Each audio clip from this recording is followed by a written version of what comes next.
Now, this brings us from an area of what was considered regulation to deregulation. Now, what am I talking about? Well, if I'm going to start talking about that, we kind of got to get a little bit of the historical aspects of what media is, what it was, and also the how the country, from a corporate standpoint, has transitioned from where we were to where we are now. Now, 19th century, 20th century, you were in the industrial age. All right, it was about production, real products being produced. That was the most important thing, or sort of could be natural energy, energy sources. It was always something that you were producing. Now we have gone from the industrial age to the information age, and that started right around the 1950s up until what is today. Knowledge is power, information is everything. This is what all these things that we're doing. It's lots of things that we don't even really can put in our hand. Heck, money you don't even have to put in your hand. It could be just a number in an account somewhere, and it's not really physical. You can make it physical if you want, and you can buy physical things with it, but it's become all about information and information being one of the most powerful things, and that's what the age we're in now, the information age, and you're smack right in it. You know nothing other than the information age. It's what your life has been completely about. So we've gone to information based economy.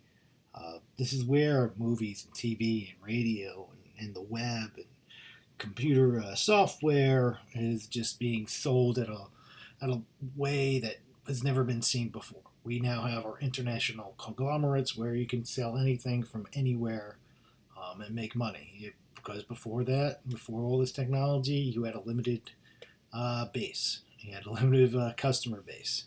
So it made it even harder. But now it's become easier with the technologies we have today and how we sell things.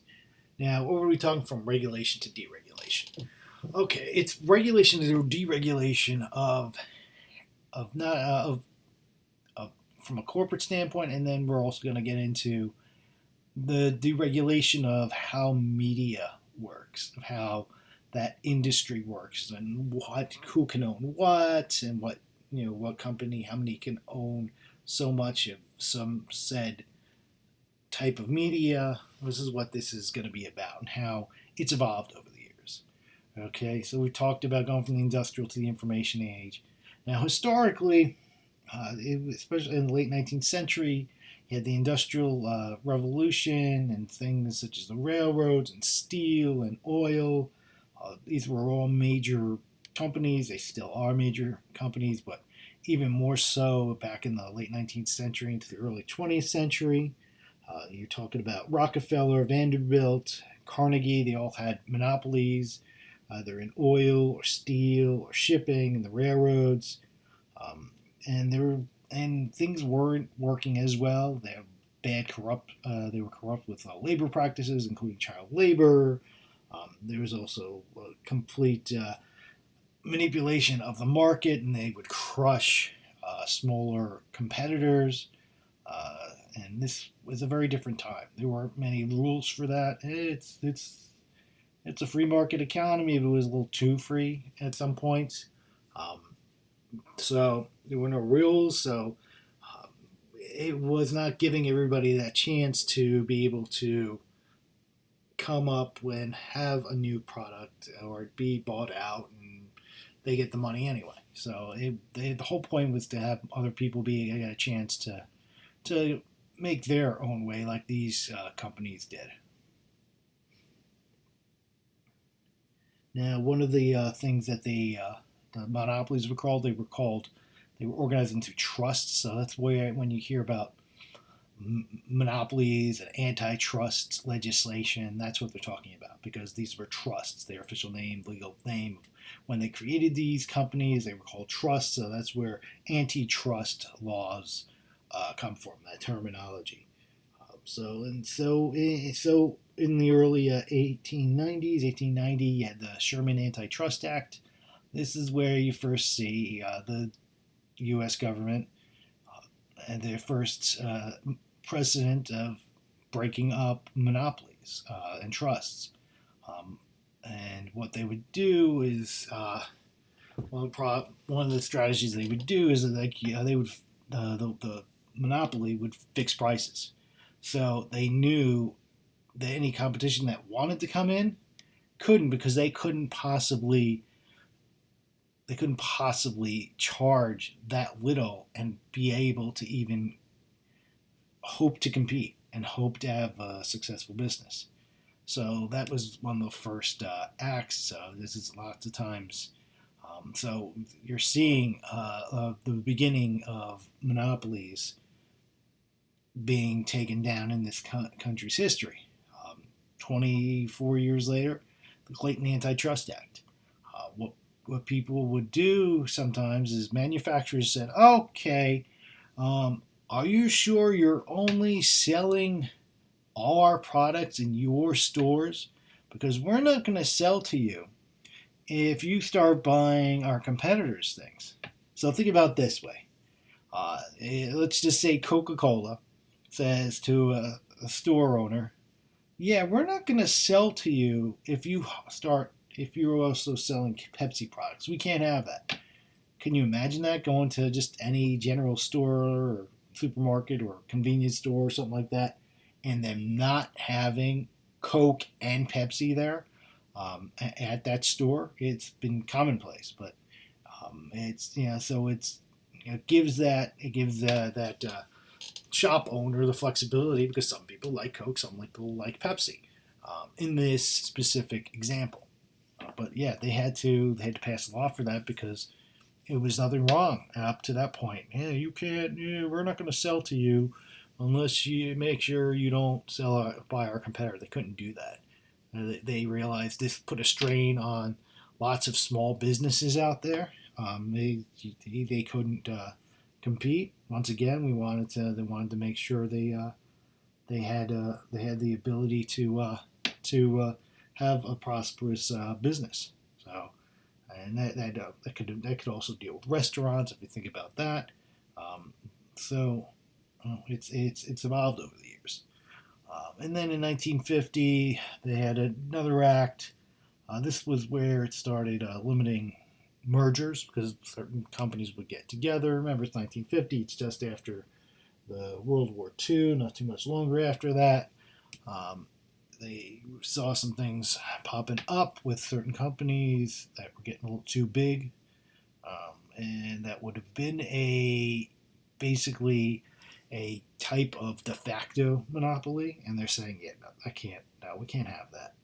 All right, and then there's things that are called joint ventures that they would do, where it wouldn't be exact ownership or a merger, but they would combine on certain business practices or business projects, or where this would then reduce competition for other companies. So it was basically kind of like a monopoly, even though both those companies were making money, but they were shutting out a whole lot of other people. So as time went by, things changed because people were trying new and interesting ways to get around the antitrust laws. And you'll find that with any law. People don't think about certain things. Oh, we need a law for that. Well, we didn't need a law. Maybe there was no technology for that certain law or that certain crime, and it pops up, or certain things happen, and then they have to come up with a law. That's something that's going to continue to be something from here on out, just in society in general, as we advance as a society. All right. So those are the main acts of dealing with antitrust legislation. So over the years, and now we're kind of getting into media deregulation. All right. So deregulation is the cutting back of laws, a more free market economy, a more free for in this case the media companies, the media industry. Jimmy Carter, late 1970s, 77 to 81, and the Reagan from 81 to 89. They both brought back, cut back some rules for media. If you also know, then if you remember, cable started coming back. Cable started to rise in the early 1980s, and this is where we see the rise of all those cable companies. And that was in part because of the deregulation, and with deregulation of cable companies in general, and cable networks, and distributors of cable. So that's where you saw some of the rise of this because of the deregulation. Now, some people said, oh, this deregulation is going to have more competition, prices are going to go down. And others said, hey, they're going to get some really big companies out of this. There were still laws on the books that limited that, so it wasn't a big deal back then, but it was the precursor to all of that. It was the starting point to where we are now. Just understand with history and things how they progress. It takes a while for these things to happen, and it's one thing after another, after another, and after another. Very rarely is it we flip the switch and it's totally different. Lots of times it's things that happen over a long period of time that create a reality that you are born into, that you experience, and sometimes during that people forget the history. They don't know what things were like before then. And that's why it's important to know about these different things and know about the history and know about the precedents and know what it was like before. Maybe it was worse, maybe it was better. But if you don't know, if people aren't showing you and sharing with you and telling you about that, that that hurts you because you're not able to fully understand what's going on. You just accept it. This is what it is. It's the way it's always been. So that's one of the arguments for knowing history, knowing where things come before. It is important because if you don't know, then you might not know what you're losing, or might not know the opportunities that you had at one time, but you don't know now. But you don't now because these things happened before. Can you make it right? Right? So that's the importance of this. This is more than just knowing the answers for a test. Get it in your mindset. Okay? That's why these things are important. You're going to be the future leaders of tomorrow. That's why these things are important. So many things are ignored because of that. Oh, it doesn't really matter. It does. That's why it matters. Because if you don't know what you lost, and you don't know what's going to be lost for other future generations, possibly your future generations, your future children, your future grandchildren. That's why it's important. Now, what are we looking at? Now, this kind of goes to this is an evolution of how the rules used to be for what companies could own what. Now, these used to be how many TV, radio stations, FM stations, and AM stations. Because remember, yes, we still have AM radio, but AM was much more prevalent. If you remember from our radio history chapter, was much more prevalent.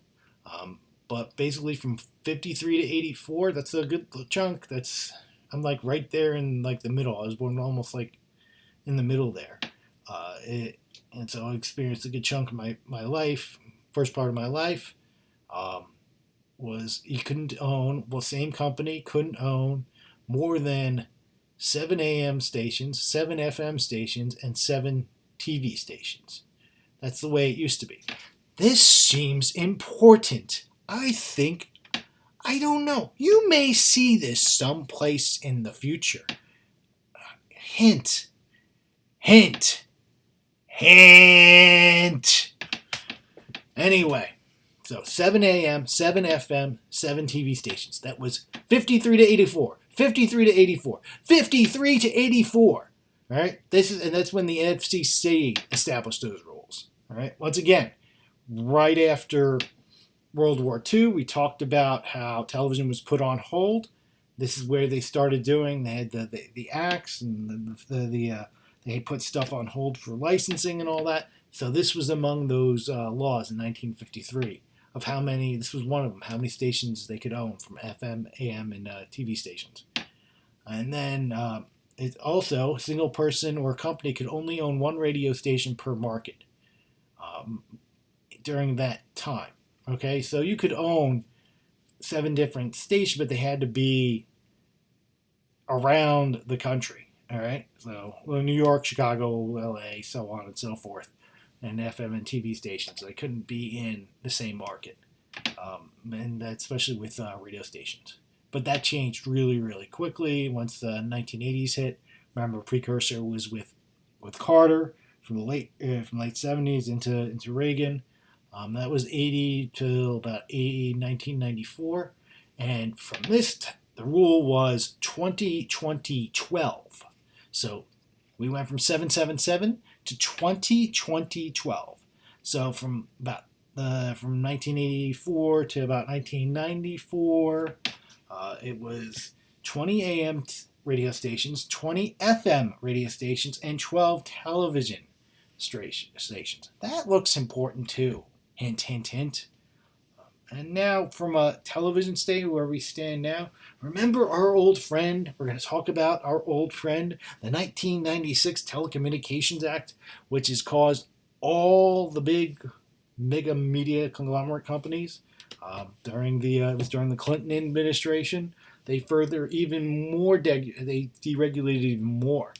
Now, from a television station point, you can't have, and this is kind of a complicated. It's kind of a complicated equation for what they do it. You basically can't have more than 39% of the television eyes in the country. So you can own lots of different stations just as long as the amount of stations that you own isn't more than 39% of the total population of the country.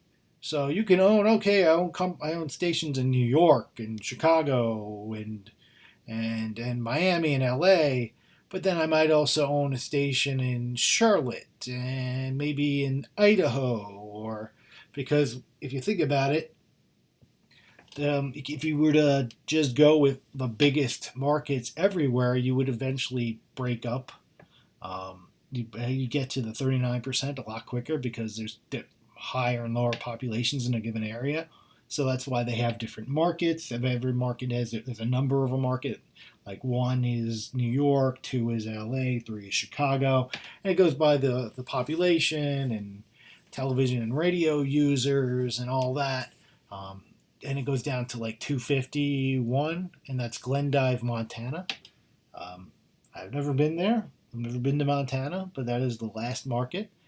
And the market I'm in is central Pennsylvania. That's Harrisburg, York, Lancaster, and they include Lebanon, this town Lebanon, because it was the top right corner of the square. It's not this big, huge place, but York, Harrisburg, and Lancaster were the big cities in that area. It's gotten as high as 39. It's probably about like anywhere from 41 to 43 now. It changes depending on the changing numbers of a given area. So, but it's kind of let you know. So no more than 39% of TV eyes when you're dealing with television now.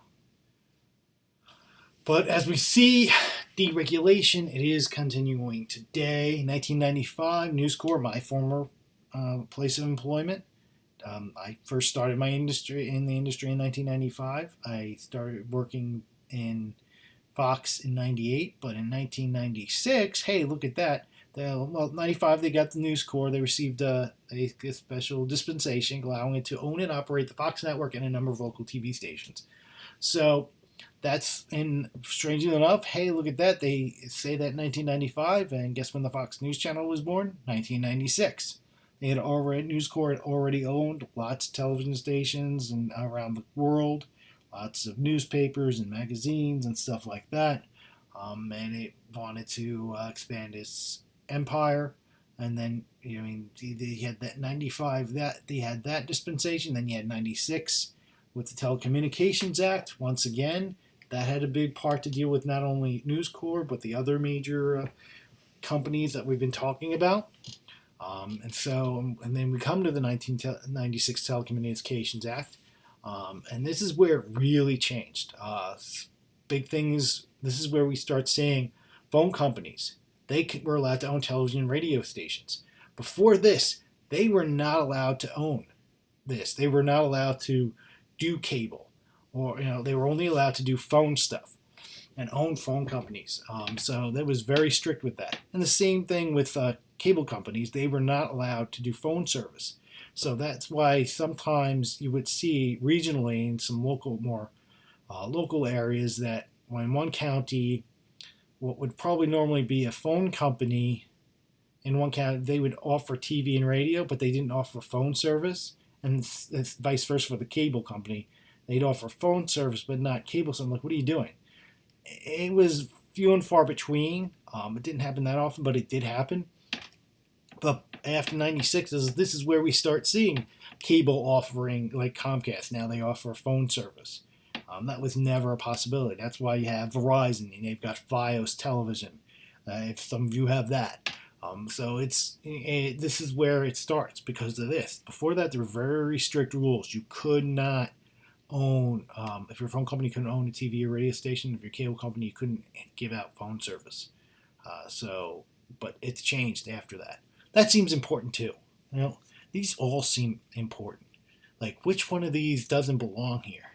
Also, other things, cable limit rates. This is where we start because in the early '90s, and from the '80s, late '80s to early '90s, though there was deregulation, deregulation. There were still movements, especially in the early '90s, about with cable and how much they were charging, and so there were some rules in place, and then also public access. Remember, this is pre-internet, so not everybody could have a YouTube channel back then.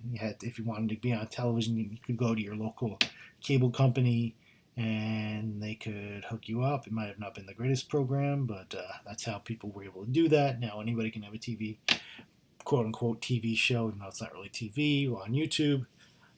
But this is also where we start seeing cable rates and packages started going up, and that's why you have a trillion. Even if you have not the most extensive cable package, you still have a whole lot of stations that you don't want.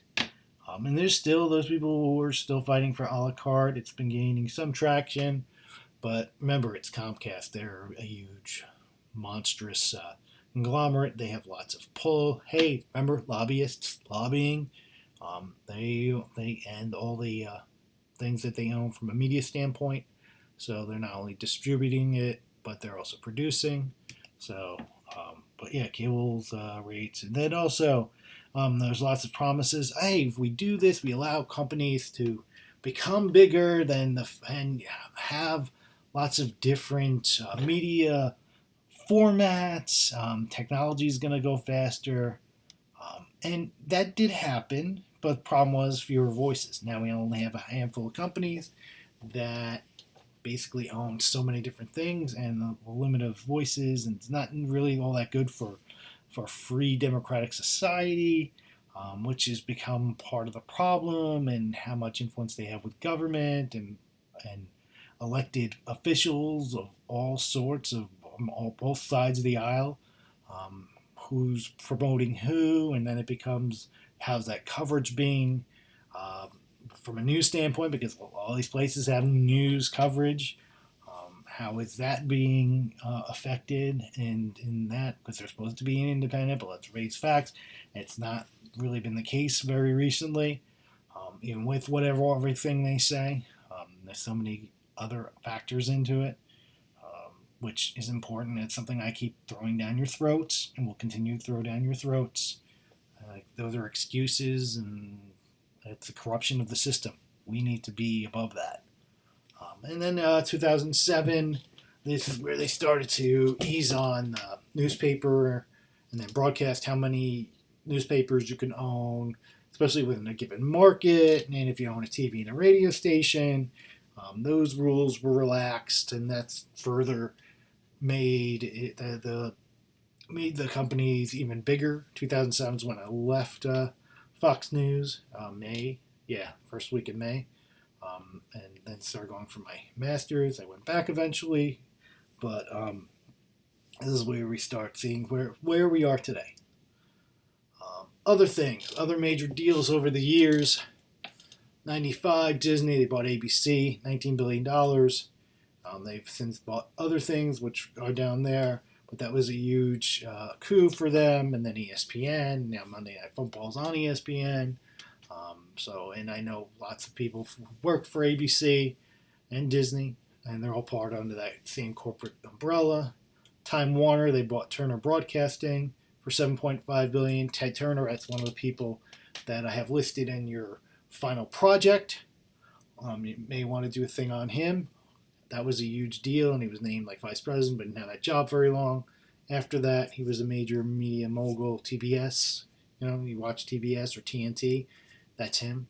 Turner Classic Movies, that's him, among other things. And and he owned the Atlanta Braves for a little while. So, that was a big coup of him selling out. And then AOL, that the company doesn't exist anymore, really. They got so big they acquired Time Warner, $164 billion. And then they got fed off. Eventually, they bought the Huffington Post, and then Verizon bought them out. It's everyone's throwing all this money around. It's like monopoly money. And then we talk about Comcast. We already know where they own NBC and Universal Films. And in 2009, that's its own mega media company. And then recently, as we go back to Disney, now they own the ABC, the ESPN, Marvel, Lucasfilm. Heck, they've even gotten into the film and TV libraries of 20th Century Fox, or 21st, what they call 21st Century Fox. So this is just, and now the Simpsons. Even the Simpsons are under the in the mouse ears. So we've seen how big and how tremendous it's become. How does that benefit us? How does that hurt us? These are all things you have to think about. So basically, we're talking about consolidation, companies becoming one, all these things under the same umbrella. Here's what they call the Big Six with Comcast, 21st Century Fox, CBS, Viacom, Time Warner, Walt Disney, owning so many different things and so many different formats. Even if you think about Hulu, that was a cross promotion of ownership stake in a lot of them, which is kind of amazing that these major companies would be able to compete on that level and not compete with other companies, but work together, because they've all decided, hey, we want to get in on this, so we'll allow distribution of our programming because they have a whole lot of it. So there's that aspect. But until the 80s, there were lots of rules against monopolies, and media was there for a while, but not so much anymore. It's on you next. You're going to get tagged in soon. You'll get your first jobs, but eventually it's going to be land in your hands to deal with it and see what it is by that time. The competition isn't nearly as much. You don't see too many independent television stations anymore, or film companies anymore, or radio stations anymore, because they've been bought out by so many bigger companies, and they've gotten around it with monopolies because they've got different types of mass media. That's another reason why they've gotten so big. They've been allowed to have newspapers and magazines and PR and advertising and internet and TV and radio and movies and so on and so forth, but they're very careful that they fall within the parameters. They're much looser parameters now, but they're always pushing what they are allowed to own, and they've created from a legal standpoint their own separate empires. All right, so that's it for this part. We will continue on with the next part, and it goes deeper into the whole aspect of the media business. So stay safe, be healthy, and you need to get a hold of me, all right? Talk to you later. Bye.